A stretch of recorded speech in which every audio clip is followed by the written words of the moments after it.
Այսօր Նորք-Մարաշ վարչական շրջանների ընդհանուր իրավասության առաջին ատյանի դատարանում պետք է տեղի ունենար Բելլա Քոչարյան ու Սեթրակ Քոչարյան ընդդեմ Ժամանակ օրաթերթի դատական առաջին նիստը, սակայն հայցվոր կողմը չնայած այն հանգամանքին, որ տեղեկացված էր դատական նիստի մասին, չներկայացավ։ Հայցվոր կողմի դատական նիստին ներկա չգտնվելու պատճառով դատական նիստը հետաձգվեց։ Հաջորդ դատական նիստը տեղի կունենա սույն թվականի փետրվարի 1-ին ժամը 12:30-ին։ Պատասխանող կողմը Ժամանակ օրաթերթը ներկայացնում էր Ազգային ժողովի Ժառանգություն խմբակցության պատգամավոր Զարուհի Փոստանջյանը։ Մենք գտնում ենք, որ հայցը անհիմն է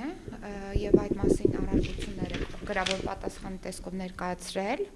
Հայցվորը կարծում եմ տեղյակ է, որովհետեւ նա ստացել է, մենք համապատասխան արդեն ծանոթագիրը ունենք, որ նա ստացել է եւ տեղեկացված է, որ իրենց հայցը անհիմն է, մենք փաստարկներ ենք բերել,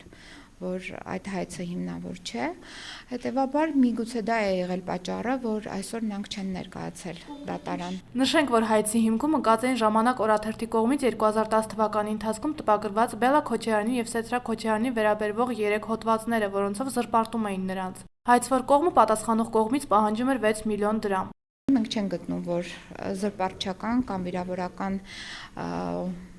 փաստեր կան, եթե հայցվորները գտնում են, որ իրենց իրավունքները ոտնահարվել են, ապա իրավունքների ոտնահարման համար համաձայն քաղաքացիական օրենսգրքի պետք է նրանք դիմեին համապատասխան ժամկետում։ Իրենք հավաստում են, որ նրանք տեղեկացված են եղել, սակայն չեն դիմել այդ մեկ ամսվա ժամկետի ընթացքում։